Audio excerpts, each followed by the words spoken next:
第32届金曲奖昨闹热举办，最佳台语的男女歌手是由周雅文甲柯富凯摕到，已经入围7届的柯富凯今年总算成功得奖。也若是周雅文这边的作品，甲传统的台语歌是真无同，嘛会当互大家看到台语歌嘛会当有真侪的变化。最佳台语男歌手奖许富凯，时歌。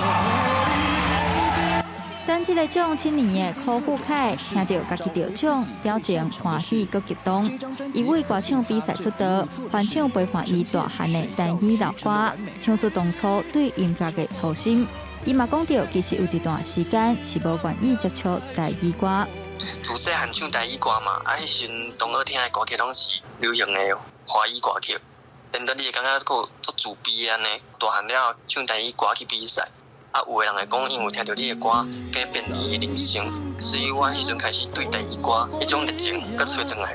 过去因为环境对台语自卑，即阵伫音乐内底找回来热情。柯富凯也望未来各项艺术文化拢会当有台语。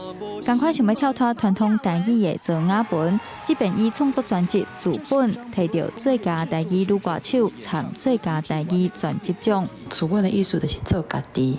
那我平常私底下咧，较定听迄种 lo-fi 啊、秋wave、R&B、country 这种比较算是独立乐团的音乐，所以想要将这些音乐风格跟台语歌结合在一起。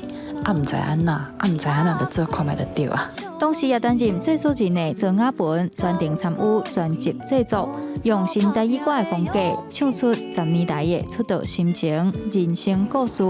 一路行来，也特别感谢父母支持伊上北拼音乐，未来也继续用台语歌唱出感动人的声音。